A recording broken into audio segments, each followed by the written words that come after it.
చిన్న ప్రార్థన చేసుకుందాం. పరిశుద్ధులైందండి, పరలోకం మా తండ్రి, నీ బంగారు పదార్థ లెక్కలేని వందనాలు తండ్రి, స్తోత్రం తండ్రి. ప్రభా నాయన ఇద్దరం సజీవ లెక్కలో ఉంచి ప్రభా నీ ఆలయంలోకి చేరి నాయన నిన్ను ఆరాధించుకుని స్తుతించుకునే భాగ్యాన్ని మాకందరికి అనుగ్రహిస్తున్నందుకు వందనాలు తండ్రి. ప్రభా హౌస్ ఆఫ్ ప్రేయర్ చర్చిని దీవించుతండి ప్రభా, ఆశ్రదించుతండి ప్రభా, చేరిన ప్రతి బిడ్డని ఆశ్రదించునైనా ప్రభా. వాక్యాన్ని నువ్వు మాట్లాడుతండి ప్రభా నాయన, అన్ని సమయాల్లో తోడయండి నడిపించే దేవుడు నువ్వు తండ్రి ప్రభా. ఎంత ప్రభా నాయన సెలవు చాటు నన్ను మరుగు చేసి ప్రభా నాయన నువ్వు నా నోటి ద్వారా నువ్వు వాక్యాన్ని మాట్లాడుతండి. ఎందుకంటే ఏ విధానంగా ఉంటుంది ప్రభా నాయన తండ్రి, అయోగ్యులు పాపనమే తండ్రి ప్రభా, ఎన్నికలేని వాళ్ళమే తండ్రి ప్రభా. నువ్వు మాట్లాడితేనే మాకు బాగా ఉంటుంది తండ్రి ప్రభా. నువ్వు మమ్మల్ని హెచ్చరిస్తావు తండ్రి, బాగు చేస్తావు తండ్రి, సరి చేస్తావు తండ్రి ప్రభా. నీ మాటలు మాకు నేర్పించమని వేడుకొంచు ప్రభా. ఇక్కడున్న ప్రతి బిడ్డని పేరు పేరున దీవించమని, ఈ సంఘాన్ని ఆశీర్వదించమని, నీకే మహిమంతా స్తుతులు చెల్లిస్తూ మా ప్రభువైన యేసుక్రీస్తు ద్వారా మిక్కిలితో ప్రార్థించి వేడుకొంచున్నాను తండ్రి. ఆమేన్. ఈరోజు ఫాదర్స్ డే కదా, దీని గురించి మొట్టమొదటిగా మనం క్వశ్చన్ చేసుకోవాల్సింది ఎవరు? మన తండ్రి ఎవరు? మన తండ్రి ఎవరు? మన తండ్రి మనకి మన దేవుడే మన తండ్రి కదా. మనం ఉదయం లెగ్గానే ఏం చేస్తాం? ప్రార్థన చేస్తాం. ప్రార్థన చేసేటప్పుడు ఎవరిని పిలుస్తాం? నానా, నీ లోక నాన్న అని పిలవం, మనం తండ్రి అనే పిలుస్తాం. అంటే మన తండ్రి ఎవరు? మనకి దేవుడే మన తండ్రి. ఆయనకి చెప్పుకుంటేనే ఆయన అన్నీ చూసుకుంటాడు, అన్నీ చేసేది ఆయనే. ఆయన వదిలిపెట్టని దేవుడు కదా. ప్రతి విషయంలో కూడా తోడై ఉండి మనల్ని నడిపిస్తూ ఉంటాడు, మనల్ని బాగు చేస్తూ ఉంటాడు, మనల్ని సరి చేస్తూ ఉంటాడు. మనం తప్పులు చేస్తూ ఉంటే సరిగ్గా నడిపిస్తాడు, మనల్ని శిక్షిస్తూ ఉంటాడు, ప్రేమిస్తుంటాడు. అన్ని రకాలుగా చూసుకునేది ఆయన ఒక్కడే. మనం ఏమనుకుంటాము? దేవుడు ఎక్కడో ఉన్నాడు, చూస్తున్నాడా ఏంటా అని చెప్పేసి అనుకుంటాం. కానీ మనం ఈ లోక తండ్రిని ప్రేమించినట్టుగా మన పరలోక తండ్రిని ఎంతవరకు ప్రేమిస్తున్నాం అనేది కూడా మనం ఎప్పుడు కూడా ఆలోచించుకోవాలి. అవసరం వచ్చినప్పుడు తండ్రి అని ఆయన దగ్గరికి వెళ్ళి ప్రార్థన చేసుకోవటం, ఈ లోకం అన్నీ కూడా మనం మన తండ్రి దగ్గర అడిగి పొందాలనుకోవటం కొద్దిగా వ్యతిరేకంగానే ఉంటుంది. కానీ దేవుడు మనకి ఈ తండ్రిని కూడా ఇచ్చింది ఆయనే కాబట్టి, దేవుడు ఆయన ద్వారా అడిగినప్పుడు ఆయన మనకి ఈ తండ్రి ద్వారా సమస్తం కూడా సమకూర్చి చేస్తూ ఉంటాడు. కాబట్టి ఇక్కడ మనం చూసినట్లయితే ఈ మొదట దేవుడు అసలు తండ్రి లేకుండా వచ్చినటువంటి ఎవరో తెలుసు కదా మనకందరికీ. ఆదాము చూడండి, ఆదాము తండ్రి లేదు. దేవుడే ఒక మట్టితో దాన్ని ఒక ఆకారం చేసి ఆయన రూపంలో చేసి ఆయన ప్రాణాన్ని ఆయన ఊపిరిని ఆయనలో పెట్టాడు. అంటే ఆదాము తండ్రి ఎవరు? దేవుడు. కాబట్టి ఆ ఆదాము నుండే మనం అందరం వచ్చాం కదా. మనం ఆదాము నుండి కదా సంతానం అంతా, ఆదాము తర్వాత సంతానం. మనం అంతా చూసినప్పుడు ఈ తరతరాలన్నీ చూసినట్లయితే మొదట మనకి తండ్రిగా ఉంది ఆదాము. ఆదాము తండ్రి ఎవరంటే దేవుడే తండ్రి. కాబట్టి మనకి అసలు బాగా తండ్రి ఎవరంటే మన దేవుడే మన తండ్రి అని చెప్పేసి మనకి దీన్ని బట్టి అర్థమవుతుంది అనమాట.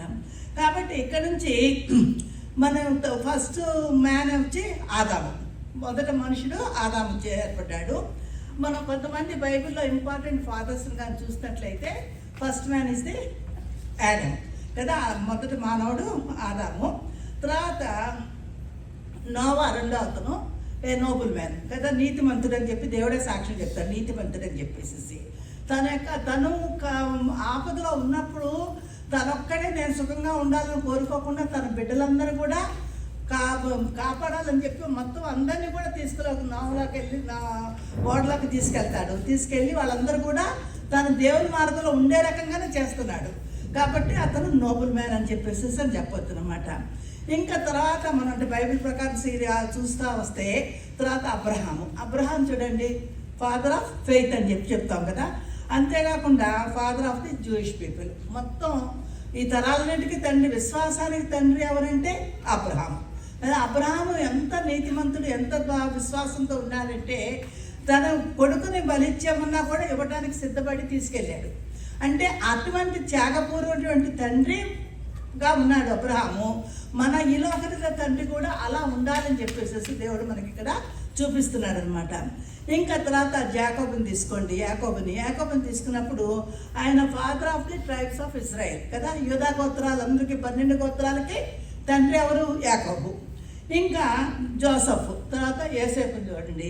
యోసేపు చూస్తుంటే యోసేపు ఎవరో తెలుసు కదా, మరియమ్మ భర్త కింద చెప్తాము, యేసుక్రీస్తు యొక్క తండ్రి. ఈ లోకరీత్యా మానవ తండ్రిగా వచ్చినటువంటి ఆయన యోసేపు. అంటే వీళ్ళందరూ కూడా మనం బైబిల్లో చూసినప్పుడు ఇంపార్టెంట్ ఫాదర్స్ కింద కనబడుతూ ఉంటారన్నమాట.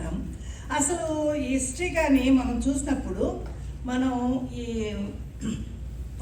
ఫాదర్స్ డే హిస్టరీ కానీ చూసినప్పుడు 1910 సంవత్సరంలో జూన్ 3rd వీక్న ఈ 19th ఆ రోజు 19th డేట్ అనమాట. ఆ రోజున సోనా రాస్మార్ట్ అనేటువంటి ఆవిడ ఫాదర్స్ డేని స్టార్ట్ చేసింది. సోనా రాస్మార్ట్ అనేటువంటి ఆవిడ. అంటే ఆవిడ తండ్రి పేరు ఏంటంటే విలియం స్మార్ట్ అనే అతను మిలిటరీలో పనిచేసేవాడంట. మిలిటరీలో పనిచేస్తున్నప్పుడు వాళ్ళ ఫ్యామిలీ అంతా కూడా వాషింగ్టన్ డీసీలో ఉండేవారు అనమాట. అంటే మిలిటరీ వాళ్ళంటే భార్య బిడ్డలందరూ వదిలేసుకుని మిలిటరీ బోర్డర్స్కి వెళ్ళిపోతారు కదా. అలా వెళ్ళిపోయినప్పుడు అతను ఇక్కడ భార్య 6th డెలివరీలో పాపని కని చనిపోతుంది. చనిపోయినప్పుడు ఆ న్యూస్ తెలవగానే అతను ఈ విలియం స్పాట్ అక్కడ నుంచి తన చనిపోయిన భార్యకి వచ్చేస్తారు కదా, లీవ్ ఇచ్చేస్తారు, వచ్చేస్తారు. వాళ్ళు వచ్చేసి భార్య బిడ్డల్ని 6 బిడ్డలు కూడా ఎంతో చక్కగా పెంచుకున్నంట. మళ్ళీ సాధారణంగా ఏం చేస్తారు, అయ్యో ఈ పిల్లలు ఒంటరి అయిపోయారు, నువ్వెలా పెంచుతావు అని చెప్పి లోకం అంతా ఏం చేస్తుంది, మళ్ళీ పెళ్లి చేసుకో అని చెప్పి రెచ్చగొడుతూ ఉంటుంది. చేసుకునే వాళ్ళు చేసుకుంటారు, చేసుకునే వాళ్ళు ఉంటారు. అలాంటి వాళ్ళు ఇతను ముఖ్యమైనటువంటి ఇతను ఏం చేశాడంటే పెళ్లి చేసుకోకుండా మళ్ళీ ఆ బిడ్డలందరినీ కూడా ఎంతో జాగ్రత్తగా చక్కగా ఆడపిల్లలు అని చెప్పేసి అని కాకుండా చక్కగా జాగ్రత్తగా పెంచాడంట. ఆ ప్రేమని అమ్మాయి చిన్నప్పటి నుంచి తండ్రి ప్రేమను గుర్తించి ఆ ప్రేమ ప్రకారం నడుచుకుంటూ తండ్రిని గుర్తించి ఆ తండ్రి ఇలాగా ఫాదర్స్ డే సెలబ్రేట్ చేయాలని చెప్పేసి స్థాపించిందంట. స్థాపించిన తర్వాత నెక్స్ట్ వచ్చేటప్పటికల్లా అంటే ఆ అమ్మాయి 16వ సంవత్సరంలో ఈ ఫాదర్స్ డే అనేటువంటి దాన్ని అంటే తండ్రి పుట్టినరోజు నాన్నే ఫాదర్స్ డే కింద సెలబ్రేట్ చేసేయచ్చు. తర్వాత 1966లో అమెరికా ప్రెసిడెంట్ లిండన్ జాన్సన్ అతను జూన్ 3rd సండేని నేషనల్ మనం ఫాదర్స్ డేగా డిక్లేర్ చేశాం. గవర్నమెంట్ కూడా డిక్లేర్ చేయాలి కదా. మనం అంటే ఇప్పుడు మన బర్త్డే మనం సెలబ్రేట్ చేసేసుకుంటూ ఉంటాం, మన ఫాదర్స్ చేస్తూ ఉంటాం. కానీ గవర్నమెంట్ కూడా రికగ్నైజ్ చేసి నేషనల్ వైడ్ ప్రపంచం అంతా కూడా సెలబ్రేట్ చేసుకోవాలంటే దానికి ఒక గుర్తింపు, ఒక ఐడెంటిటీ రావాలి, ఒక డిక్లరేషన్ కావాలి. ఆ విధంగా ఇక్కడ ఈ president Lyndon Johnson June 3rd Sunday, ఇప్పుడు ఇది 3rd సండే మనకి, ఇప్పుడు ఈ 3వ వారం జూన్లో ఈ 3వ వారాన్ని ఇలా మనకి ఫాదర్స్ డే కింద ఆయన డిక్లేర్ చేశారనమాట. ఆయన సెలబ్రేట్ చేసుకోవాలని అధికారపూర్వకంగా అతను ప్రకటన చేశాడనమాట. అందుకని ఈ ఫాదర్స్ డేకి ఆయన చెప్పాడు కాబట్టి every year June 3rd Sunday వచ్చి ఫాదర్స్ డే కింద సెలబ్రేట్ చేస్తున్నారు అనమాట. ఇప్పుడు చూడండి, తండ్రి అన్నప్పుడు చూసినప్పుడు మన నాన్న అని చెప్పేసి అంటాం కదా. మన నాన్న మనకేంటి, మన జీవితంలో ఒక స్ఫూర్తి కదా. ఒక స్ఫూర్తి. ఎవరిని ఫాలో అవుతారు? అమ్మని ఫాలో అవ్వరు ఎక్కువగా. సాధారణంగా అందరూ చూసేదంతా కూడా ఫాదర్. నాకు ఇది ఎస్ఏ కింద ఫాదర్స్ అన్నప్పుడు మా నాన్న నాకు గుర్తొస్తూ ఉన్నాడు. అన్ని విషయాల్లో కూడా మా అమ్మ గెస్టెడ్ ఆఫీసర్ అవ్వచ్చు, కానీ మా అమ్మది ఏం లేదు. మా నాన్నే అన్నీ, మా ఎడ్యుకేషన్ దగ్గర నుంచి కాలేజీలో జాయిన్ చేసి, స్కూల్లో జాయిన్ చేయటం, హాస్పిటల్ రోగా వచ్చినా తీసుకెళ్తాం, ఎప్పుడు పక్కన చూసుకుంది. ట్యాబ్లెట్ వేస్తాం మా ఫాదర్. అంటే ఆ తల్లి ఉండొచ్చు, కానీ ఆ తండ్రి ప్రేమను ఎప్పుడు కూడా అప్పుడు తండ్రి వచ్చి గట్టిగా పిల్లలతో మాట్లాడతామంటే ఎక్కువ ఉండదు అసలు. సాధారణంగా గసురుకోరు, పట్టించుకోనట్టుగా ఉన్నట్టుగా ఉంటారు. కానీ తండ్రి యొక్క ప్రేమని బయటకు వ్యక్తం చేయడం అన్ని సమయాల్లో కూడా నెమ్మదిగానే చెప్తుంటాడు. అప్పుడప్పుడు భయం పుట్టిస్తూ ఉంటాడు. తండ్రి ప్రేమని మనం అసలు దేనితోనూ కొలవలేం. ఆ తండ్రి ప్రేమ నిలబెట్టుకోవాలి అంటే తండ్రి ప్రవర్తన మీద ఆధారపడి ఉంటుంది, అంతే కదా. తండ్రి సరిగ్గా ఉంటేనే, తండ్రి ఒక రెస్పెక్టబుల్ పర్సన్గా ఉండి ఒక రికగ్నిషన్ దగ్గరగా ఉన్నట్లయితే అప్పుడు ఆ బిడ్డలు కూడా ఏం చేస్తారు, తండ్రిని ఎప్పుడు కూడా గుర్తించుకుని తండ్రిని ఎప్పుడు కూడా స్ఫూర్తిగా తీసుకుంటారు. ఏ పని చేసినా కూడా, మగపిల్లలే కాదు ఆడపిల్లలు కూడా తండ్రిని ఎప్పుడు కూడా ఫాలో అవుతూ వస్తూ ఉంటారు. ఇక్కడ చూసినట్లయితే చూడండి, మనం ఒక ఫ్రెండ్స్ని, భర్త అయితే భార్య అయితే భర్తని మనం సెలెక్ట్ చేసేసుకోవచ్చు కదా. మనకు కావాల్సిన వాళ్ళు మనం సెలెక్ట్ చేసుకోవచ్చు. కానీ తండ్రిని మాత్రం మనం ఎప్పుడు సెలెక్ట్ చేసుకోలేము కదా. నాకు ఈ తండ్రే కావాలి, పలానా పప్పింట్లో పుట్టాలి, లేదా పలానా సినిమా యాక్టర్ పుట్టాలి అని చెప్పి మనం అనుకోలేము. అనుకున్నా చేయలేం. అది ఎలా ఉంటుంది, దేవుని చిత్తమైతేనే మనం ఎవరికి పుట్టాలనేటువంటిది రాసి ఉంటుంది. అంటే మనం ఎవరి ద్వారా ఏర్పడుతున్నామో, మన పిల్లలుగా వచ్చామంటే దేవుని చిత్త ప్రకారం ఫలానా వాళ్ళకి నువ్వు పుట్టు అని చెప్పంటేనే మనం పుట్టామన్నమాట. కాబట్టి మనకి ఈ లోక తండ్రి దేవుడు ఏర్పరిచినటువంటి తండ్రి అని చెప్పేసి అందరూ కూడా గుర్తు పెట్టుకుని మన తండ్రికి ఎలా గౌరవిస్తున్నామో అలాగే ఈ లోక తండ్రికి కూడా మనం ఎప్పుడు కూడా గౌరవించే రకంగా ఉండాలన్నమాట. కాబట్టి తండ్రి చూడండి ఎప్పుడు కూడా మనం 2 కొరింథీ పత్రికలో ఉంటుంది, నేను నీకు తండ్రిని అయి ఉంటాను. చూడండి, I will be father to you and I shall be direct you అని చెప్పేసి అంటారు. మీరు నా కుమారులు కుమార్తెలుగా ఉంటారు అని చెప్పేసి 2 కొరింథీ పత్రిక 6వ అధ్యాయం 18వ వచనంలో ఉంటుంది. అలాగే కీర్తన 32:8లో కూడా నేను నీకు ఇన్స్ట్రక్ట్ చేస్తూ ఉంటాను, నీకు హెచ్చరికలు చేస్తూ ఉంటాను. చూడండి, అక్కడ చూస్తుంటే కనబడుతుంది. ఇప్పుడు కీర్తన 32:8లో కూడా కనబడుతుంటుంది. కాబట్టి నీకు ఏ మార్గంలో వెళ్ళాలో నీకు బోధించేది కూడా నేనే. మన పరలోక తండ్రి బోధిస్తున్నాడు. ఆ బోధ ఎవరి ద్వారా వస్తుందో మనకి ఈ లోకరీత్యా మనకి తండ్రి ద్వారా మనకి బోధలన్నీ వస్తూ ఉంటాయన్నమాట. కాబట్టి మనం ఎప్పుడు కూడా జాగ్రత్తగా మనం మన పరలోక తండ్రిని మనం ధ్యానించుకుంటూ ఈ లోక తండ్రికి కూడా మనం రెస్పెక్ట్ ఇచ్చే రకంగా ఉండాలి. ఇప్పుడు తండ్రులు చూడండి, మనం అనుకుంటాం ఒక తండ్రే అనుకుంటాం. మనకి యాక్చువల్గా చూస్తే 3 రకాలుగా తండ్రులు కనబడుతూ ఉంటారు. ఒకళ్ళు హెవెన్లీ ఫాదర్ కదా, పరలోక తండ్రి మనకున్నాడు. మనం చెప్పుకుంటాం లేదా, మన తండ్రి ఎవరు? హెవెన్లీ ఫాదర్ కదా. మన మొత్తం తండ్రి హెవెన్లీ ఫాదర్ అంటాం. తర్వాత ఎర్త్లీ ఫాదర్, ఈ లోకరీత్యా మనకు ఉన్నటువంటి ఫాదర్ ఎర్త్లీ ఫాదర్. కాబట్టి భూ సంబంధమైనటువంటి ఫాదర్ ఎర్త్లీ ఫాదర్. 3వ వాళ్ళని చూసినట్లయితే స్పిరిచువల్ ఫాదర్ కదా, మనల్ని ఆత్మీయంగా మనల్ని గైడ్ చేస్తూ ఉంటారు. కాబట్టి వాళ్ళని ఏం చెప్తాం, మనం స్పిరిచువల్ ఫాదర్ అని చెప్పి అంటాం. కాబట్టి మనం ఈ లోకరీత్యలో మనకు ఒకటే ఫాదర్ అనుకుంటాం, కానీ మనకు ఉన్నది మనకు చూస్తుంటే 3 కేటగిరీగా మనకి ఫాదర్ కనబడుతూ ఉంటాడు. స్పిరిచువల్ ఫాదర్గా కనబడుతున్నాడు, తర్వాత ఎర్త్లీ ఫాదర్ కనబడుతున్నాడు, తర్వాత హెవెన్లీ ఫాదర్ కింద కనబడుతూ ఉంటాడు అన్నమాట. కాబట్టి కుటుంబంలో తండ్రి యొక్క పాత్ర ఇప్పుడు చూసినట్లయితే చాలా ఇంపార్టెంట్. అది ఎలా ఉండాలంటే ఫ్యామిలీ యొక్క స్థితి ఫాదర్ యొక్క నిర్ణయం మీద ఆధారపడుతుంది. ఎక్కువగా ఏది డిసిషన్ తీసుకున్నా ఆడవాళ్ళు చెప్పొచ్చు, కానీ డిసిషన్ అంతా కూడా బేస్ అయ్యేది మగవాళ్ళ మీద ఆధారపడి ఉంటుంది. బయటికి వెళ్ళి ఏది చేయాలనుకున్నా నేను చెప్తాను, మా మదరే ఉంది, మా మదర్ నా పిల్లలు చదవాలి, మా అన్నయ్య మెడిసిన్ చదవాలి అంటే మా నాన్న దానికోసం ఎంత తిరిగేవాడో, ఎంత కష్టపడేవాడో, ఎంత త్యాగం చేస్తుంటాడో చెప్పలేము. అంటే అదే ఐడియా ఇవ్వచ్చు భార్యగా, కానీ నడిపించేదంతా కూడా ఫాదర్. తీసుకెళ్ళి జాయిన్ చేయటం కానీ ఎక్కడెక్కడ ఏది మంచిదో తెలుసుకునేదంతా కూడా ఇప్పుడైతే రివర్స్ అయిపోయింది అనుకోండి. ఆ రోజుల సంగతి చెప్తున్నాను నేను. నాకు చెప్పాను కదా, ఈ చదువుకున్నంత నేను ఈ ఫాదర్ని చూసినప్పుడంతా కూడా నాకు మా నాన్న పక్కన కూర్చునుండి నాకు చెప్తున్నట్టుగానే ఉంది అంతా కూడా. ఇలా చేశాను ఇలాగని చెప్పేసి. కాబట్టి మన ఫాదరు గొప్పతనం అంటే మనం ఎప్పుడైనా అవకాశం వచ్చినప్పుడు మనం మన ఫాదర్ని ఎక్స్ప్రెస్ చేయగలుగుతామేమో అనిపిస్తూ ఉంటుంది నాకు. అంత ప్రతి ఒక్కటి కూడా నిర్ణయించుకుంటాడు మనకేది కావాలి, ఇలా ఉండాలి, మీ పిల్లలు ఇలా ఉండాలి, బిహేవియర్ ఇలా ఉండాలి అని చెప్పి ఒక ఫ్రెండ్లీగా హెచ్చరిస్తూ ఉంటాడు. ఎప్పుడు కూడా చూడండి, ఆడపిల్లలకి ఫస్ట్ లవ్ ఎవరంటే ఫాదర్ అంట. అలాగే మగపిల్లలకి ఫస్ట్ హీరో ఎవరంటే ఫాదర్. ఎక్కువగా ఫాదర్ని ఎలా డ్రెస్ వేసుకున్నాడు, ఎలా ఉన్నాడు అని చెప్పి మగపిల్లలు ఎక్కువగా ఫాదర్ని అబ్జర్వ్ చేస్తారా లేదా?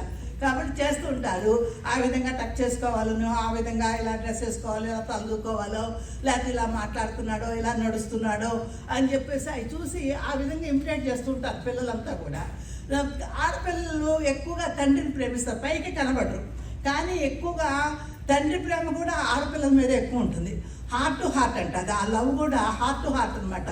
ఈ తండ్రి ప్రేమ ఆడపిల్లలకు అర్థమవుతుంది, ఆడపిల్లల యొక్క ప్రేమ తండ్రికి అర్థమవుతుంటుంది. కాబట్టి మనం అనుకుంటాం ఫస్ట్ లవ్ ఎవరంటే మన ఫాదరే మనకు ఫస్ట్ లవ్ అనమాట. ఇంకా తర్వాత ఈ ఫాదర్ దాంట్లో మనం 5 అక్షరాలు కదా, FATHER. ఈ ఫాదర్ 5 అక్షరాల గురించి కూడా చూసినట్లయితే ఫస్ట్ ఎఫ్ తీసుకోండి. ఎఫ్ అంటే ఫర్గివింగ్ అండ్ ఫెయిత్ఫుల్ అని చెప్పేసి అంటాం. క్షమించేవాడు, తర్వాత నమ్మకంగా ప్రేమించేటువంటి వాడు అనమాట. బిడ్డలు తప్పు చేసినప్పుడు తప్పుని క్షమించి సర్దిద్దేవాడే మన తండ్రి. కదా ఉరికినే నువ్వు చేసావు కదా పో బయటికి అని చెప్పి గెంటేస్తారు ఎవరైనా తండ్రులు చేయరు కదా. వాళ్ళు ఏం చేస్తారు, కరెక్ట్ పొజిషన్లోకి కరెక్ట్గా చెప్తారు. అలాగని కొట్టకుండా నేను చూస్తుంటాను, మా పెద్ద బాబు ఉన్నాడు, వాళ్ళ బాబు ఏదైనా చేస్తే వాడి దగ్గర ఏమన్నారు, చక్కగా రూమ్లో తీసుకెళ్ళి నవ్విస్తూ కబుర్లు చెప్తూ వాడిని చక్కగా మారుస్తాడు. నాకు చాలా సంతోషం వేస్తుంది. అంత చక్కగా అందరి ముందు కూడా మాట్లాడకుండా అలా రూమ్లోకి వెళ్ళి ఆ బేస్ అయ్యి చెప్తుంటారు. అంటే మనకు తెలియదేమో అనుకుంటాం, కానీ మనకు తెలుస్తుంది అక్కడ తను ఏదో తనకి చేసి చక్కగా ఇద్దరు మళ్ళీ ఫ్రెండ్లీగా తిరుగుతూ ఉంటారు. అంటే ఆ విధంగా తండ్రి అనేటువంటి వాళ్ళు ఎలా చెప్పాలి, ఫ్రెండ్లీగా పిల్లలకి చక్కగా నెమ్మదిగా అందరి ముందు అరిచేసేసి గైగా అరిచేసి అని చెప్పి కమాండింగ్గా ఉండకూడదు. ఎప్పుడు కూడా ఉండకుండా ఎలా ఉండాలి, నెమ్మదిగా వాళ్ళు స్మూత్గా ఫ్రెండ్లీగా చేయాలన్నమాట. అందుకే తల్లిదండ్రులు, మా అన్నయ్యలు మా నాన్నగారిని చూస్తే అందరూ ఫ్రెండ్స్ అనుకునేవారు. అలా ఉండాలన్నమాట. ఎప్పుడు కూడా తండ్రి ఎప్పుడు కూడా పిల్లలతో ఫ్రెండ్లీగానే ఉండాలి. మనకి ఎగ్జాంపుల్ ఎక్కడికి వస్తుంది, తప్పిపోయిన కుమారుడు చూడండి. తప్పిపోయిన కుమారుడు కథ మనకు బైబిల్లో తెలుసు. తప్పిపోయిన కుమారుడు ఆస్తి అంతా తీసేసుకుని తండ్రి దగ్గర చదువుకుంటే కదా నాకు ఇచ్చేయని చెప్పేసి అడిగేశాడు. పిల్లలు పెంచుతున్నారు, నాకు ఇచ్చేది కానీ ఏమని అనుకున్నాడు తండ్రి, సరే వీడు బాగుపడతాడేమో ఏం చేస్తామని చెప్పి ఇచ్చేసాడు. వెళ్ళిపోయాడు, అంతా నాశనం చేసుకున్నాడు. మళ్ళీ తిరిగి వచ్చేటప్పుడు తండ్రి వదిలేశాడా, వీడు ఏమీ లేకుండా బికారిగా వచ్చాడు, చెడిపోయి వచ్చాడు అని వదిలేశాడా? వదలలేదు కదా.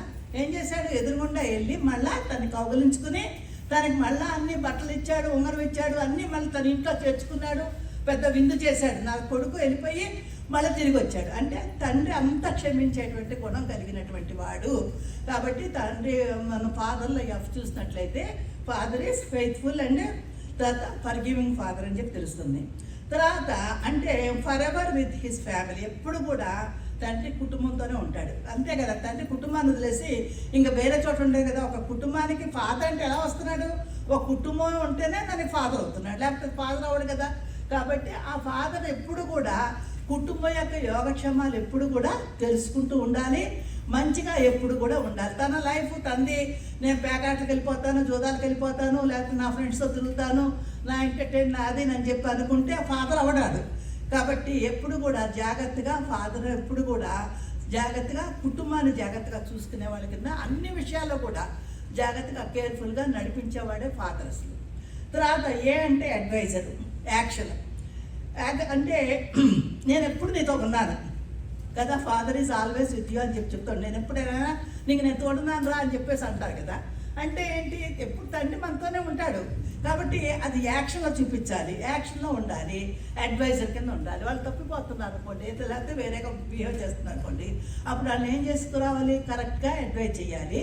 మనకి ఎక్స్పీరియన్స్ ఉంది. తండ్రి అనేటికి కొడుక్కి తండ్రికి వచ్చాక ఒక 20 సంవత్సరాల తేడా ఉంటుంది. అంటే లైఫ్లో ఎంత ఎక్స్పీరియన్స్ వచ్చి ఉంటుంది, ఆ ఎక్స్పీరియన్స్తో తన యొక్క ఎక్స్పీరియన్స్, తన యొక్క జీవితాన్ని ఉదాహరణగా తీసుకుంటూ మనసులో గుర్తుంచుకుంటూ పిల్లలు చెప్పాలి. కాబట్టి ఆ విధంగా చెప్పినప్పుడు అడ్వైజ్ చేసి వాళ్ళని యాక్షన్లో పెట్టి తీసుకురావాలన్నమాట. కాబట్టి తండ్రి ఎప్పుడు తన బిడ్డలకి ఎప్పుడు అడ్వైజ్ చేస్తూ యాక్షన్లో సరిగ్గా ఉండే రకంగా నడిపిస్తూ ఉంటారు అనమాట. అందుకనే పిల్లలు ఎప్పుడు కూడా తండ్రిని ఫాలో అవుతూ ఉంటారు. తల్లిని ఎక్కువ ఫాలో మగ పిల్లలందరూ కూడా ఎక్కువగా తండ్రి ఎలా మాట్లాడుతున్నాడు, తండ్రి ఎలా ఉన్నాడు నేనే గమనిస్తూ ఉంటారు. కాబట్టి తండ్రి ప్రవర్తన చాలా ఇంపార్టెంట్. కుటుంబంలో తండ్రి మాత్రం జాగ్రత్తగా ఉండాలి. సొలొమోను రాజు చూడండి, దావీదు ఏ విధంగా చెప్పాడు, నువ్వు ఇలా ఉండాలని చెప్పి చనిపోతూ నీకు రాజ్యం అప్పు చెప్తున్నాను, నువ్వు ఈ విధంగా ప్రార్థన చేయమన్నప్పుడు సొలొమోను అదే విధంగా ఉన్నాడు, ప్రార్థన చేసుకుంటూ ఉన్నాడు. అంటే ఆ విధంగా మనం ప్రార్థనా జీవితంలో కూడా పిల్లల్ని నడిపించుకునే రకంగా ఉండాలి. అంటే రాజ్యాన్ని పరిపాలించే విధానం చెప్పాడు. నువ్వు వీళ్ళని చూడాలి. మనకు తెలుసు కదా, మనం రాజుల గ్రంథంలో అంతా సొలొమోను దావీదు చరిత్ర అంతా చూస్తూ ఉంటాం. అక్కడ చదువుతుంటే మనకు తెలుస్తుంది ఎవరు, ఏ తండ్రి ఎలా ఉన్నాడు, ఏ కొడుకు ఎలా ఉన్నాడు, ఏ విధంగా చెడిపోయారు కొంతమంది, తండ్రి ఎలా ఉన్నాడు అనేటువంటిది మనకు బాగా ఎగ్జాంపుల్గా తెలుస్తూ ఉంటుంది. కాబట్టి తండ్రి ప్రవర్తన అనేటువంటిది చాలా ఇంపార్టెంట్.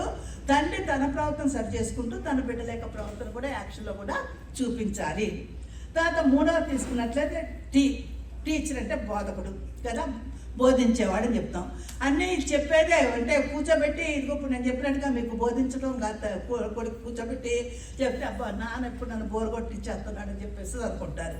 అలా కాకుండా నెమ్మదిగా బోధించే రకంగా ఉండాలన్నమాట బోధకుడు అంటే మంచి చెడు ఇది లైఫ్ స్టైల్ ఇలా ఉంటుంది, నువ్వు ఇదిగో ఇలా చేస్తే ఒక్కొక్కసారి ఒక్కొక్కటి ఎగ్జాంపుల్గా చూసావా, అది చూడు ఇదే ఉందని చెప్పి ఊరికే టీవీలు చూస్తూ ఉంటాం. టీవీలు చూసినప్పుడు అందులో మంచిగా చెప్తున్నారా అంటే చెప్పరు ఎక్కడ కూడా. అంతా ఏదో ఫైటింగ్లో అవి చూస్తారు. వాళ్ళు కూడా అలాగే డిస్కు అనుకుంటూ ఆ గన్నులు పెట్టుకుని చిన్నపిల్లల దగ్గర నుంచి తయారవుతూ ఉంటారు.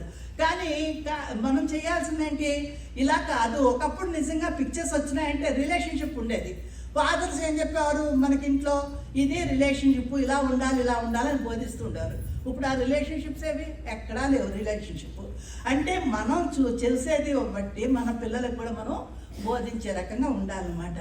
కాబట్టి లైఫ్ స్కిల్స్ కానీ వాల్యూస్ కానీ ఎప్పుడు బోధిస్తుంటాం. మనం ద్వితీయోపదేశ కాండంలో చూస్తాం కదా, 6వ వచనంలో ఏముంటుంది? నువ్వు బయటకు వెళ్ళేటప్పుడు, ఇంట్లో నడిచేటప్పుడు, పడుకున్నప్పుడు నీ బిడ్డలకి ఎప్పుడు కూడా మంచి బోధించమంటున్నాడు. దేవుని వాక్యాలు బోధించమంటున్నాడు. కాబట్టి మనం ఎప్పుడు బోధించేవాళ్ళం అంటే ఎప్పుడు కూడా ఏ పని చేస్తున్నాం ఏదో ఎగ్జాంపుల్గా ఒక్కొక్క దానికి ఒక్కొక్కసారి ఒక్కొక్క ఎగ్జాంపుల్ వచ్చేస్తుంది. వచ్చేటప్పుడు నేను ఎప్పుడైనా అది అన్నాను అనుకోండి అని చెప్పి ఒక నవ్వుతారు మా వాళ్ళు. కాబట్టి మనం అంటే ఎగ్జాంపుల్గా తండ్రి చెప్తే అలా ఉండదు. ఇప్పుడు మాలాంటి ముసలాళ్ళు చెప్తే అలాగే అనిపిస్తుంది. కానీ తండ్రి చెప్తే మళ్ళీ తల్లి చెప్పినా కానీ పిల్లలు కొద్దిగా రెస్పెక్ట్ ఇచ్చి ఇది కదా అని చెప్పి వాళ్ళ మనసులో పడుతూ ఉంటాయి. కాబట్టి తండ్రి చెప్పే విధానంలో తండ్రి ఎప్పుడు కూడా పిల్లలకి బోధ చేసేవాడి కింద ఉండాలన్నమాట. తర్వాత తీసుకోండి, హీఈస్ ద హీరో కదా. తండ్రి ఎప్పుడు కూడా పిల్లలకి ఎప్పుడు హీరోయే. మా నాన్న హీరో, మా నాన్న చేస్తాడు. పిల్లలు చూడండి, చిన్నపిల్లల దగ్గర నుంచి ఏదంటే మా నాన్న తెస్తాడు, మా నాన్న చూస్తాడు, మా నాన్న కొని పెడతాడు అని చెప్పేసి అంటారు. ఆఖరి పుస్తకాలు కొన్ని దగ్గర నుంచి, చిన్నపిల్లల దగ్గర నుంచి స్కూల్కి తీసుకెళ్ళి ఎల్కేజీలో జాయిన్ చేసే దగ్గర నుంచి తండ్రే చూస్తాడు. మనం పేరెంట్స్గా వెళ్ళినా కూడా, నేను నా ఎగ్జాంపుల్ చెప్తున్నాను, నేను పిల్లలకి స్కూల్లో జాయిన్ చేయడానికి వెళ్ళినప్పుడు నువ్వు పేరెంట్వే, నువ్వు గార్డియన్ కిందే, you are not father mother అని చెప్పేసి. అంటే నేను ఫాదర్ కింద నేను సంతకం పెట్టడానికి అర్హత లేనటువంటి దాన్ని ఎవరు పెట్టాలి? వాళ్ళ పిల్లలకి తండ్రే పెట్టాలి, తండ్రే ఉండాలంట. అంటే నాకు చాలా నేర్పించుకుంటా ఉండి, నేను చేస్తూ ఉండి ఫాదర్ని తెమ్మంటావేంటి అని చెప్పేసి చాలా కోపం వచ్చేది. కానీ ఏంటి రూల్స్ అవి, గవర్నమెంట్ రూల్స్ అవి. ఫాదరే ఇప్పుడు అప్లికేషన్ చూడండి, మనకు ఇండియాలో తెలుసు కదా మీకు అందరికి applications, signature of the parent అన్నప్పుడు ఫాదర్ పెట్టాలి, తల్లి ఓన్లీ గార్డియన్ కిందే లెక్క. కాబట్టి ఈ ఎంత తండ్రికి ఎంత బాధ్యత ఉందో అర్థమవుతుందో దాని మీద. అక్కడ పేరెంట్గా తండ్రి సంతకం పెడుతున్నారంటే వాడు స్కూల్లో జాయిన్ చేసినప్పటి నుంచి వాడు చదువు దగ్గర నుంచి వాడు పెద్ద అయ్యేంతరకు ఉద్యోగంలో ప్రవేశించేందుకు బాధ్యత ఎవరిది? తండ్రిదే అక్కడ బాధ్యత. అందుకే పేరెంట్స్ సిగ్నేచర్ దగ్గర తండ్రినే పెట్టమంటారు ఇక్కడ. కాబట్టి అది అంటే మనం ఇక్కడ తండ్రి హీరో కింద, తర్వాత ఒక హెల్పర్గా కూడా ఉంటాడు, అన్నీ నేర్పిస్తాడు, ఎక్కడైనా పడిపోతున్నప్పుడు లేపుతాడు. అంటే ఒక్కోసారి పిల్లలు ఫెయిల్ అవుతూ ఉంటారు, లేకపోతే ఏదో దెబ్బ తగులుతుంటాయి, లేకపోతే ఏ ఆటలకు వెళ్తుంటారు, అన్నిట్లో ఎంకరేజ్ చేస్తూ వాళ్ళకి హెల్ప్ చేసే రకంగా ఉండాలి. వాళ్ళకి హోప్ క్రియేట్ చేయాలి. నువ్వు ఇలా చేస్తే ఇలా అవుతావు, అంతేగాని వేరే తప్పేవా సరే నీకెంతేలే అని చెప్పేసేసి అని డిస్కరేజ్ చేసే రకంగా ఉండకూడదు. ఎప్పుడు కూడా ఎప్పుడు ఏం చేయాలి? వాళ్ళని ఎంకరేజ్ చేసే రకంగా ఉండాలన్నమాట. కాబట్టి పిల్లలు ఎప్పుడు కూడా మా నాన్న ఇది చేస్తాడు, ఇది చూస్తాడు, మాకు చేస్తాడు, మమ్మల్ని ఎత్తుకుంటాడు, మమ్మల్ని ఆడిస్తాడు అని చెప్పేసి పిల్లలు ఎంతో ఇప్పుడు తండ్రి ప్రెజెన్స్ ఎక్కువగా పిల్లలు ఒక్కసారి అమ్మ ఎంత ఎత్తుకున్నా కానీ సాయంకాలం వచ్చాక ఆఫీస్ నుంచి రాగానే తండ్రి ఎత్తుకున్నాను అనుకోండి, పిల్లలు చూడండి ఎంత హ్యాపీగా ఫీల్ అవుతారు కదా, మీకు అందరికీ తెలుస్తూనే ఉంటుంది.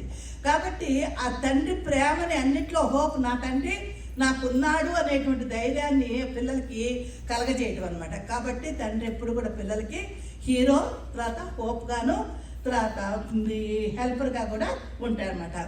అలాగే చూడండి మనం చూస్తే అబ్రహాం జీవితంలో చూస్తే అబ్రహాంకు ఒక్కడే కొడుకు పుట్టాడు కదా, ఇస్సాకు ఒక్కడే పుట్టాడు. ఆ ఇస్సాకునే దేవుడు బలి ఇచ్చామన్నప్పుడు ఏం చేస్తున్నాడు? తండ్రితో పాటు రా నాయన నువ్వు కూడా రా అంటే వచ్చేసాడు, వెళ్ళిపోయాడు తండ్రితో పాటు.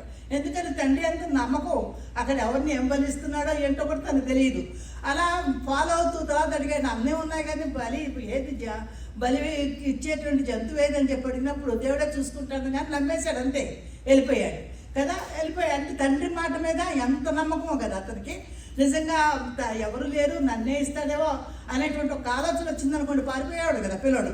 కానీ అలా కాకుండా తండ్రి మీద నమ్మకం కొద్దీ అబ్రహాంతో పాటు ఇస్సాకు కూడా బయలుదేరాడు. అంతే, అంత నమ్మకం అనేటువంటి తండ్రి ఎప్పుడు కూడా పిల్లలకి కలుగజేసే రకంగా ఉండాలన్నమాట. కాబట్టి ఇంకా తర్వాత ఇక్కడ తండ్రి ఎప్పుడు కూడా పిల్లల్ని శిక్షించే తండ్రిగా కూడా ఉండాలి. తండ్రి శిక్షించిన కుమారుడు ఏమవుతుంది, శిక్షించిన కుమారుడు ఏమవుతాడు, జ్ఞానం గలవాడి కింద అవుతాడు. మనం ఎప్పుడైతే గద్దించి ఇలా మంచి మాటలు చెప్తున్నామో వాళ్ళు ఎప్పుడు జ్ఞానవంతులుగానే అవుతుంటారు. మొదట విన్నట్టుగా కనబడతారు, కానీ వాళ్ళు తప్పకుండా వాళ్ళు అన్నీ గుర్తుపెట్టుకుంటూ మారిపోతూ వస్తారు. క్రమక్రమంగా మారుతారు, ఒక్కరోజు మారరు ఎవరు కూడా. అది క్రమక్రమంగా మనసులో వాళ్ళకి పనిచేస్తూ ఉంటుందన్నమాట. మనకందరికి కూడా తెలుసు. కాబట్టి పిల్లలు ఎప్పుడు కూడా దేవుడు చెప్తున్నాడు కదా, మనకి కొలసీ పత్రికలో చూస్తుంటాము, మీ పిల్లల మనసుని కృంగకుండా చూసుకోండి అని చెప్తున్నాడు. అలాగే FC6లో కూడా తండ్రులారా మీ పిల్లలకు కోపం పుట్టించొద్దు అని చెప్పేసి ప్రభు యొక్క శిక్షలోను తర్వాత బోధలోను వాళ్ళని పెంచండి అని చెప్తున్నారు. కాబట్టి మనం ఎప్పుడు కూడా పిల్లలకి మంచి మాటలు, దేవుడి యొక్క మంచి మాటలు బోధించే రకంగా తండ్రులు ఉండాలన్నమాట. ఇంకా తీసుకున్నాం అనుకోండి, హీఈస్ ద ఎగ్జాంపుల్ కదా, ఎగ్జాంపుల్గా ఉంటారు, ఎంకరేజ్మెంట్గా ఉంటుంది. తర్వాత ఎక్సెప్షనల్. ఇప్పుడు పులిబిడ్డ అంటారు అంతే కదా, మనకి ఇండియాలో సామెత కదా, అబ్బో వాళ్ళ బిడ్డ, అమ్మో వాళ్ళ బిడ్డనా, పులిబిడ్డ కదా, పులిబిడ్డ అని చెప్తుంటారు. అంటే ఆ తండ్రి అంత రాయలుగా ఉన్నప్పుడు వాళ్ళ పిల్లలకు కూడా అటువంటి గౌరవం వస్తుంది. ఆ పిల్లలు కూడా అలాగే తయారవుతారు, మా నాన్నలాగా నేను కూడా తయారవ్వాలని చెప్పేసి అలాగే తయారవుతుంటారు అనమాట. కాబట్టి మనం తండ్రులుగా ఎగ్జాంపుల్గా వాళ్ళని ధైర్యపరిచే వాళ్ళ కింద తండ్రులు ఎప్పుడు కూడా ఉండాలన్నమాట. ఇంకా అంటే వాళ్ళకి ఎక్కడ ధైర్యపరచడం ఎక్కువగా చదువులో కానీ నడకలో కానీ. చిన్నప్పుడు నడిపించేటప్పుడు ఏం చేస్తారు, 2 చేతులు పట్టుకుని నడిపిస్తా, పడిపోతున్నప్పుడు మళ్ళీ లేవనెత్తి పరాలు నడుస్తావు అని నేర్పించినట్టే చదువులో కూడా అలాగే నేర్పిస్తారు. చదువులో మీకు ఎక్స్పీరియన్స్ ఉంటుంది. మాకు చిన్నప్పుడు మనకు పుస్తకాలు కొనగానే ఎవరు అట్లేస్తారు, అమ్మ కూర్చొని అట్లేదు, మా నాన్న కూర్చొని అట్లేసేవారు. మా హస్బెండ్ కూడా ఉన్నప్పుడు ఆయన మా పిల్లలకు అట్లా పుస్తకాలు బుక్స్ అట్లా వేస్తూ ఉండేవారు అనమాట. అంటే అవన్నీ కూడా తండ్రి చిన్నప్పుడు నుంచి అలా నేర్పించుకుంటూ వస్తూ ఉంటాయి. కాబట్టి మనకేంటంటే తండ్రి అంటే ప్రేమ. పిల్లలకి ఎప్పుడు వాళ్ళు ఎట్లా ఉన్నా, ఏ స్థితిలో ఉన్నా కూడా తండ్రిని ఎప్పుడు కూడా గౌరవిస్తూ ఉంటారు. నేను ఒక చోట చూశాను, ఆ తండ్రి సరిగ్గా ఏం చూడ్డు, కానీ చిన్నప్పుడు అంతా కూడా చూస్తుంటే వచ్చినప్పుడు ఆ పిల్లలకి కావాల్సిన అన్ని చూడటం వల్ల అతను ఎలాంటి చెడ్డోడైనా సరే ఆ పిల్లలకి ఎంత ప్రేమ వాళ్ళ నానంటే. అంటే ఆ ప్రేమను సంపాదించుకోవాలంటే తండ్రి పిల్లలకి ప్రేమనే చూపించాలి. బయట క్యారెక్టర్ అలా తిరగనివ్వండి, కానీ పిల్లల దగ్గరికి వచ్చాకల్లా ఎంత ప్రేమగాను ఎంత ఇదిగానో ఆ పిల్లల్ని చదివించడంలో కానీ, ఉద్యోగాలు చేయడంలో నడిపించడం కానీ, మ్యారేజ్ విషయంలో కానీ అంత జాగ్రత్త తీసుకున్నప్పుడు ఆ తండ్రి అంటే అంత గౌరవం, చనిపోయినా కూడా గౌరవంగానే ఆయన కోసం ప్రార్థన చేసుకుంటూ ఉంటారన్నమాట. ఇంకా 6 తీసుకోండి, రెస్పెక్టబుల్ కదా. గౌరవం లేకపోతే ఏమి లాభం, గౌరవం ఉండాలి. తండ్రి గౌరవంగా ఉంటేనే కదా. తండ్రి ఏంటి ఇప్పుడు ఓ తాగుబోతుగా, తిరుగుబోతుగా, చెడ్డగుణాలతో ఉన్నాడు అనుకోండి, ఏ పిల్లలు ఏం గౌరవిస్తారు, వీరి మాట ఏంటి మనం వినేదని చెప్పేసి అనుకుంటారు. కాబట్టి తండ్రి ఎప్పుడు కూడా రెస్పెక్టబుల్గా ఉండాలన్నమాట. అంటే బయట సొసైటీలో తండ్రి ఉన్నతంగా ఉండాలి అని చెప్పేసి ఇప్పుడు మనం బయటికి వెళ్ళాం అనుకోండి, ఫలానా వాళ్ళు అనే రకంగా ఉండాలి, రెస్పెక్టబుల్గా ఉండాలి. అంతేగాని ఈయన ఏం పని చేయడు, ఏం చేయడు, ఇలా పిల్లలు సరిగ్గా చూసుకోడు, ఏంటి అని చెప్పి ఎవరైనా మాట్లాడి విన్నారనుకోండి, పిల్లలు మనసు ఎంత బాధ పడుతుంది. కాబట్టి ఎప్పుడు కూడా ధైర్యంగా మనం ఒక్క కూలి పని చేసినా పిల్లలకి అమ్మ మా నాన్న కష్టపడిపోతున్నాడు అని చెప్పి అనుకుంటారు కదా. కూలీల పిల్లలు చూడండి ఎలా ఉంటారు. అలాగే ఎక్కడికైనా తీసుకెళ్ళి ఏదైనా సలహా ఇస్తున్నా మా నాన్న చూసారు అని సలహా ఇస్తున్నాడు, నన్ను ఎలా నడిపిస్తున్నాడు అని చెప్పి అంటారు. భుజం మీద ఎత్తుకోగానే మా నాన్న కాబట్టి, మా నాన్న ఎంత ఎత్తున్నాడు కాబట్టి నన్ను ఎత్తుకున్నాడు, భుజం మీద ఎత్తుకున్నాడు అని ఆనందపడుతూ ఉంటారు. అంటే తండ్రిని గౌరవించే రకంగా, తండ్రిని ఉన్న స్థితిలో ఉండే రకంగా ఉన్నట్లయితే పిల్లలు కూడా వాళ్ళకి అదే విధంగా తయారవుతారు. పిల్లలు కూడా ఆ రెస్పెక్టబుల్ పొజిషన్లోకి రావడానికి ట్రై చేస్తూ ఉంటారు అన్నమాట. కాబట్టి తండ్రి ఎప్పుడు కూడా బిగ్గెస్ట్ సపోర్టర్గాను, తర్వాత గ్రేటెస్ట్ రోల్ కింద ఉంటాడు. మోడల్గా ఉండాలి తండ్రి ఎప్పుడు కూడా. తర్వాత ఫాదర్ ఎప్పుడు కూడా పిల్లలకి తను జీవిస్తూ చూపించాలి కదా. మనం ఊరికిన మాటలు డైలాగులు చెప్పేసుకోవడం కాదు, యాక్షన్లో ఉండాలి. ఎప్పుడైనా ఏ పని చేసినా కూడా యాక్షన్లో ఉండి యాక్షన్లో చేస్తూ వాళ్ళకి అర్థమయ్యే రకంగా తెలియాలి అనమాట. నేను చేసేస్తున్నాను కదా నువ్వు చూసి ఫాలో అవ్వటం కాదు, వాళ్ళకు కూడా అర్థమయ్యే. ఇప్పుడు నేను ఒక పని చేస్తున్నాను అనుకోండి, నాతో పాటు నువ్వు కూడా రారా అని చెప్పేసి చేయించావు అనుకోండి, అప్పుడు ఓహో ఇది ఇంత కష్టం కదా అని వాళ్ళకి కూడా అలవాటు అవుతుంది. అవన్నీ కూడా ఆ విధంగా మనం ఎప్పుడు కూడా తల్లైనా తండ్రి అయినా అంతే, మనం పిల్లలకి అన్నీ మనం నేర్పిస్తూ ఉంటేనే ఆ విధంగా అవుతూ ఉంటాయి అన్నమాట. అన్ని సమయాల్లో కూడా ఆ తండ్రి ఎప్పుడు కూడా ప్రేమను ఎక్స్ప్రెస్ చేయడు. చూడండి, మనం ఫస్ట్ ర్యాంక్లో పాస్ అయినా కూడా తండ్రి పెద్ద అప్రిషియేట్ చేయడు, కదా. అమ్మ అయితే అందరికి పిలిచేసుకుని నా పిల్లది ఫస్ట్ ర్యాంక్ వచ్చింది, ఫస్ట్ క్లాస్ వచ్చేసింది, అది ఇది అని చెప్పుకుంటారు. కానీ తండ్రి ఎక్కువ చెప్పుకోకపోవడం కూడా అసలు చెప్పాలంటే నిజంగా అది ఆ విధంగా చెప్పకుండా తన యొక్క మనసులోనే ఆనందపడిపోతుంటాడు. తన బిడ్డని ఇతరులు పొగుడుతూ ఉంటే చూసి ఆనందించేది తండ్రి. బాగా ఆనందించేది ఎవరంటే తండ్రి.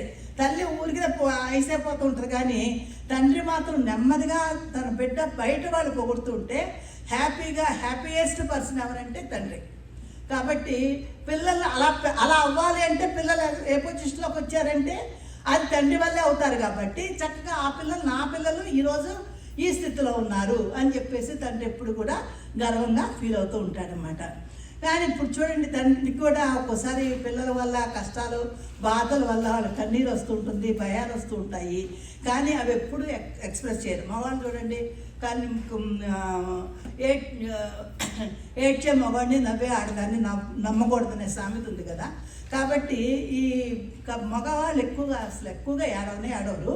ఈ ఏడ్చే వాళ్ళని ఏడవకుండా తనకి ఎంత బాధ వచ్చినా కూడా ఆ కన్నీరు బయటకు రానియకుండా కంట్రోల్ చేసుకుంటూ తన బాధని తను అనుభవిస్తూ బిడ్డల్ని సరైన మార్గంలో కష్టాల్లో కూడా పెంచగలుగుతుంటారు అనమాట. ఇవన్నీ మనము తండ్రి గురించి చెప్తున్నాం కదా. ఒక పిల్లర్గా ఉంటాడు ఇంటికి. ఎవరంటే పిల్లలంటే ఒక స్తంభం లేకపోతే ఇంట్లో ఏమి నిలుస్తుంది, ఒక పాక నిలవాలంటే మధ్యలో ఒక నిలుటాట ఇలా పెట్టాలి, ఆ స్తంభం పెట్టాలి, అప్పుడే ఆ పాక నిలుస్తుంది. అలాగే మనకి ఈ రూఫ్లో వేయాలంటే ఒక పిల్లర్స్ కావాలి. కాబట్టి పిల్లర్ అనేటువంటి తండ్రి అనేటువంటి వాడు ఇంటికి ఒక పిల్లర్ అనమాట. ఇక్కడ యోబు గ్రంథంలో చూడండి, మనం యోబు గురించి మర్చిపోకూడదు. తండ్రి చెప్పేటప్పుడు యోబు గ్రంథం మొదటి అధ్యాయంలోనే ఉంటుంది కదా.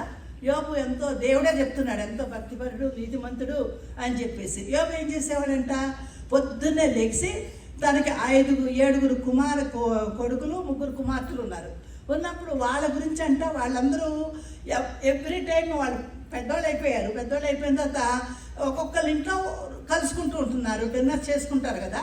చేసుకున్న తర్వాత వాళ్ళు ఒకవేళ ఏమైనా తప్పుగా మాట్లాడారేమో, దేవుని దూషించారేమో అని చెప్పి అనుకుని ప్రతి ఒక్కళ్ళ గురించి రోజు ఉదయాన్నే లేచి వాళ్ళ కోసం ప్రార్థన చేసేవాడంట.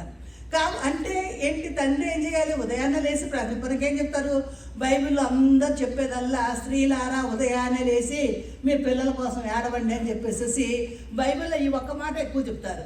కానీ యోబు ఏం చేశాడు అక్కడ మనకి చూస్తుంటే, తండ్రిగా తను ఉదయాన్నే లేచి తన బిడ్డల కోసం ఎంత జాగ్రత్తగా ఎంత విధిగా తన బిడ్డలు తప్పు చేశారని క్షమించమని ప్రార్థన చేశాడు. ఆ విధంగా తండ్రులు ఈ లోకరీత్యా కూడా తండ్రులు ఉదయాన్నే లేచి తన బిడ్డల కోసం, వాళ్ళ క్షేమం కోసం, వాళ్ళ యొక్క మంచి ప్రవర్తన కోసం ఎప్పుడు ప్రార్థన ఏ మాటలు మాట్లాడుతున్నారు, ఎలా ఉంటున్నారు, ఎలా బిహేవ్ చేస్తున్నారో బయటకు వెళ్తే మనకు తెలియదు కదా మన పిల్లల ప్రవర్తన ఎలా ఉంటుందో. కాబట్టి తల్లులు ఒక్కలే కాదు, స్త్రీలు ఒక్కలే కాదు ప్రార్థన చేయాల్సింది, తండ్రులు కూడా వాళ్ళ టైంలో ఉదయాన్నే లేచి బిడ్డల కోసం ప్రార్థన చేయాలన్నమాట. కాబట్టి అంటే ఎక్కడ దూషించారో అని చెప్పి అతను యోబు ప్రార్థన చేసినట్టుగా మనకు కూడా అందుకనే యోబు గ్రంథంలో ఇదంతా కూడా మొదట రాయబడింది అనమాట. ఇంకా ఆదికాండం 18-19 చూసినట్లయితే అక్కడ దేవుడు అబ్రహాం గురించి కూడా చెప్తుంటాడు. తన తర్వాత తన పిల్లలను తన ఇంటి వారును నీతి న్యాయం జరిగించుచు యెహోవా మార్గమును గైకొన్నట్టుకు అతడు వారికి ఆజ్ఞాపించునని నేను ఎరిగి ఉన్నాను. ఎక్కడ ఇది, ఒకసారి ఇక్కడ మమ్రే చెట్టు దగ్గర ఉన్నప్పుడు దేవదూతలు అబ్రహాం దగ్గరికి వస్తారు. వచ్చి మళ్ళీ మళ్ళా శ్రమ కుమారాన్ని నాశనం చేయడానికి వెళ్ళిపోదాం అనుకున్నప్పుడు దేవుడు మాత్రం అబ్రహాం గురించి ఈ మాటలు చెప్తుంటాడు. నేను ఎలాంటి ఇతని తరాలకు కూడా తన యొక్క నీతిని అంతా కూడా భయభక్తులతో నడిపించగలిగేటువంటి అతను అని చెప్పేసి చెప్తాడనమాట. అంటే మన గురించి అంటే విశ్వాసాన్ని తండ్రి అబ్రహాం అని చెప్పినప్పుడు అతనిలాగా లోక తండ్రులు కూడా ఉండాలని చెప్పి తన బిడ్డలు కూడా ఆ విధంగా, తన బిడ్డలే కాదు బిడ్డలు కూడా ఆ విధంగా ఉండాలని చెప్పేసి ఆ విధంగా ప్రార్థనా బిడ్డలుగాను నడిపించే వాళ్ళ కింద ఎప్పుడు ఉండాలన్నమాట. మనం ఇంకా చూడండి బైబిల్లో చూస్తే ప్రవక్తను చూస్తాం, బోధకుల్ని కదా. బోధకులు ఏలీ ప్రవక్త చూడండి. ఏలీ ప్రవక్త చూసినప్పుడు అతనికి కుమారులు ఎవరికంటే హోపీను తర్వాత ఫినెహాసు కదా. వాళ్ళిద్దరు ఎలా ఉన్నారు, తండ్రి పెద్ద భక్తిపరుడు కదా, ఏలీ అంటే పెద్ద ప్రవక్త, కానీ పిల్లలిద్దరూ చెడు మార్గాలు. మనం ఇండియాలో చాలామంది పాస్టర్లు చూస్తూ ఉంటాము ఇక్కడేమో నాకు పాస్టర్లు తెలియదు కాబట్టి చెప్పలేదు. కానీ అక్కడ చాలామంది పాస్టర్లు వాళ్ళది పెద్ద ఎవరింటి ఇంటికి వెళ్ళిపోయి ప్రేయర్లు చేయటం, వాళ్ళు చర్చలు నడిపించుకోవటం ఇవన్నీ చేస్తారు. కానీ ఇంట్లో ఉన్న పిల్లలు ఏ విధంగా ఉన్నారని చూసుకోవట్లేదు. నేను ఎంతమంది ఆ విధంగా సూసైడ్ చేసి చచ్చిపోయిన అమ్మాయిలు చూశాను. వాళ్ళు అంటే ఇదిగా తిరగటం కానీ, చదువులో ఫెయిల్ అవ్వటం కానీ అలా అవటం వల్ల అంటే పిల్లల్ని క్రమశిక్షణలో పెట్టుకున్నా నువ్వు వెళ్ళి ముందు నీ ఇల్లు చెక్క పెట్టుకో అంటున్నాడు దేవుడు.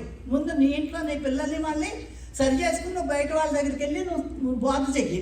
కానీ నీ పిల్లల్ని చూసుకోకుండా నువ్వు బయట వాళ్ళకి వెళ్ళి బోధ చేయటం వల్ల ఏమొస్తుంది? అది అక్కడ దేవుడు చూపిస్తున్నాడు మనకంతా కూడా. కాబట్టి ఇక్కడ ఏలీయా కూడా వాళ్ళ పిల్లలు తప్పు చేస్తున్నారని తెలిసి కూడా వాళ్ళని సరి చేయలేదంట. కాబట్టి ఆ ఇద్దరు పిల్లలు దేవుడు చంపేస్తాడు. అలాగే సమయాలు ప్రవక్త యొక్క బిడ్డలిద్దరిని కూడా దేవుడు చంపేస్తాడు కదా. వాళ్ళు కూడా సరిగ్గా ఉండదు. సమయాలు కూడా ఎంత గొప్ప ప్రవక్త కదా, కానీ తన యొక్క బిడ్డలను కూడా దేవుడు చంపేస్తాడు. ఎందుకని? వాళ్ళ బిడ్డలు చెడు రావాలో ఉన్నారని చూస్తున్నాడా లేదా ఆలోచించుకోవాలి, చూసుకోవాలి. ఎప్పటికప్పుడు బిడ్డల ప్రవర్తన ఎలా ఉంది, ఏ విధంగా నడుచుకుంటున్నారని చూసుకుని వాళ్ళని సరి చేసుకోవాలన్నమాట. ఇంకా బాలుడు కూడా ఎలా తెలుస్తుందంటే వాళ్ళ నరక శుద్ధమైందో కాదనేది సామెతలు 20:11 ఉంటుంది. బాలుడు సైతము తన నడవడి శుద్ధమైనదో కాదో, యథార్థమైనదో కాదో తన చేష్ట వలన తెలియను. ఈ రోజుల్లో చూడండి పిల్లలు ఎట్లా ఉంటున్నారు, ఎంత ఎరగంటగా ఉంటున్నారు, ఎంత ఇదిగా ఉంటున్నారు కదా. కాబట్టి తండ్రి ఎప్పుడు కూడా, పేరెంట్స్ ఇద్దరు కూడా ఎక్కువ చూసుకోవాలి. తండ్రి ఇది వాళ్ళ మీద ఎక్కువగా ప్రభావం ఉంటుంది కాబట్టి జాగ్రత్తగా వాళ్ళ ప్రవర్తన చూసుకుంటూ వాళ్ళని జాగ్రత్త చేసుకోవాలన్నమాట. ఇంకా 22:6 కూడా బాలుడు నడవలసిన త్రోవను వారికి నేర్పము, వాడు వృద్ధునైనప్పుడు దాని నుండి తొలగిపోడు. ఇప్పుడు నేను ఇప్పుడు మా నాన్న గురించి చెప్తున్నాను. మా నాన్న మమ్మల్ని అబద్ధం అని చెప్పకూడదు అనేవాడు. ఇలా ఉండాలి, అలా ఉండాలి. ఇప్పుడు కూడా రోజు కూడా అవన్నీ తలుచుకుంటూనే ఉంటారు అంతా కూడా. ఎందుకని అప్పుడు నేర్పించారు కాబట్టి మనం ఇప్పుడు మా అన్నయ్యలు కూడా కింద కలిసాము. అన్నయ్యలు కూడా ఇలాగ మా నాన్న గురించి మేము అందరం చెప్పుకుంటూ ఉంటాము. అంటే ఏ విధంగా పెంచారు అనేటువంటిది మనకి రిఫ్లెక్ట్ మన మనసులో ఉంటుంది. ఏ విధంగా జాగ్రత్తగా తీసుకున్నారు మనకి, ఏ విధంగా మనం ఈ స్థితిలోకి వచ్చామంటే ఎవరిదయ్యా? తండ్రి దయ్యా అసలు కదా. తండ్రి అంతా తల్లి ఉద్యోగం చేసినా ఏం చేసినా తండ్రి అన్నిటికీ నడిపించేది కాబట్టి జనరల్ నాలెడ్జ్ ఎక్కువగా తండ్రులకు ఉంటుంది. కాబట్టి తండ్రి ఎక్కువగా మనకి జాగ్రత్తగా పిల్లల్ని జాగ్రత్త తీసుకోవాలన్నమాట. నీ బాలను శిక్షించటకు మానుకొనకుము అని చెప్పేసి ఉంటుంది. బెత్తంతో అని కొట్టినట్లా వాడు చావకుండాను. బెత్తంలోకి కొట్టకుండా ఉంటే వాడు ఏమవుతాడు? పాతాళంలోకి వెళ్ళిపోతాడని చెప్పేసి. కాబట్టి నువ్వు బెత్తంతో వాళ్ళని ఇప్పుడు మనకి ఈ దేశంలో ఏంటి, కొట్టకూడదు అని అంటారు. కొట్టకపోతే బిడ్డలు గట్టిగా కొట్టేసి పోరా అని తెచ్చే రకంగా కొడతాం కాదు. ఆ పిల్లలకి మా జ్యోతి వాడికి బెత్తం తీస్తే మమ్మీ నో బెత్తం మమ్మీ అంటూ ఉండేవాడు. వాడికి అంత భయం. అంటే బెత్తంతో దెబ్బ తగులుతుంది అని ఒకసారి తగిలిస్తే ఆ బెత్తం యొక్క ఇదేంటి దెబ్బ తగులుతుంది, అమ్మో నేను చేయకూడదు అని చెప్పి భయం వస్తుంది. కాబట్టి బెత్తాన్ని వాడమంటున్నాడు దేవుడు.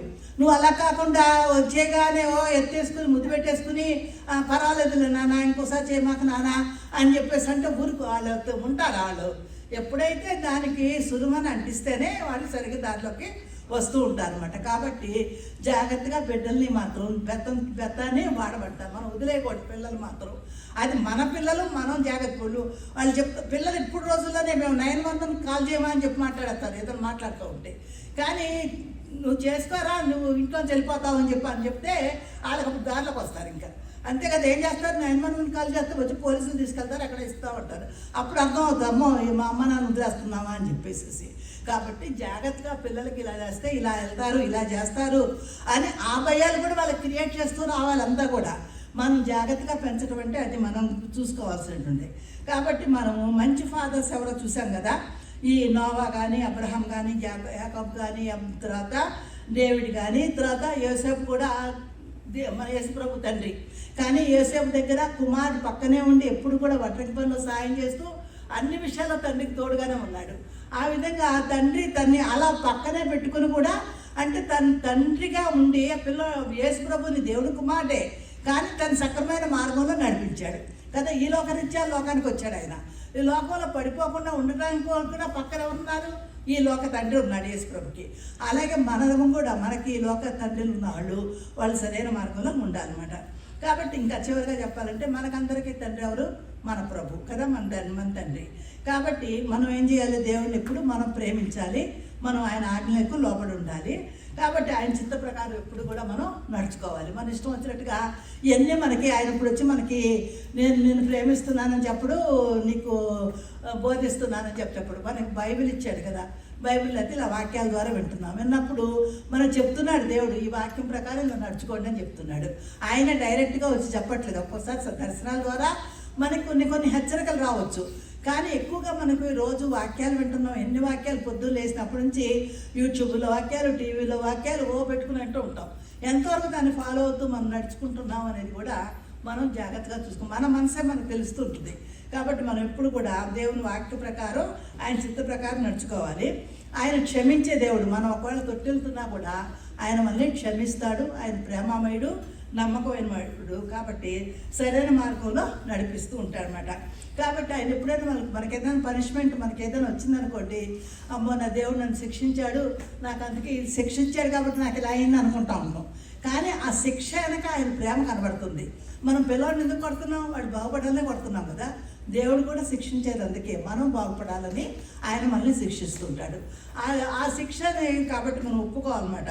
ఆయన గద్దించినప్పుడు విసుకోవద్దని, తను ప్రేమించి వారిని శిక్షించుతాడని, దండిస్తాడని చెప్పి పౌలు హెబ్రీ పత్రిక 12:5-7 చెప్తా 5:2-7 చెప్తున్నా అనమాట.